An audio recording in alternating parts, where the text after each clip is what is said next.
Кісі кім шарын жарып алмай сақтаса, соған 100 000 ақшалай сыйлық беремін дейді.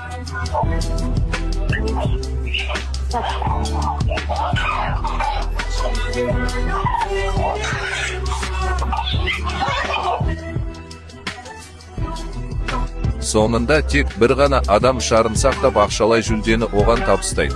Бірақ осыдан кейін жүргізушінің айтқан сөзі барлығын таңғалдырады. Ал енді маған айтыңыздаршы, ақшаны ұту үшін не істеу керек еді?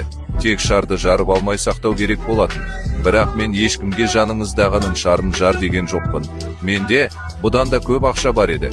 Егер бәріңіздің шарларыңыз жарылмай қалса, бәріңіз ұтар едіңіздер.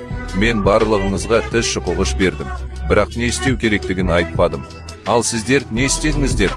Өз шарларыңызды қорғаудың орнына қастарыңыздағы адамның шарын жаруға тырыстыңыздар.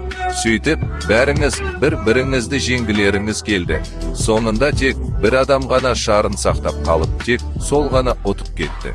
Бірақ егер бәріңіз тыныш тұрып, тек өзіңіздің шарыңызды ойлап, ешкімнің шарына тиіспегендеріңізде, әрқайсыңыз 100 000-нан ұтар едіңіздер. Бұл өмірде де тура солай. Көп адамдар өсуді қалайды, бірақ соны басқа біреуді құлату арқылы істегісі келеді. Бәсекелесін жамандайды, өсектейді, оның жолына кедергі жасайды. Бірақ дәл қазір көріп отырғандарыңыздай, алға шығу үшін ешкімді жоюдың қажеті жоқ.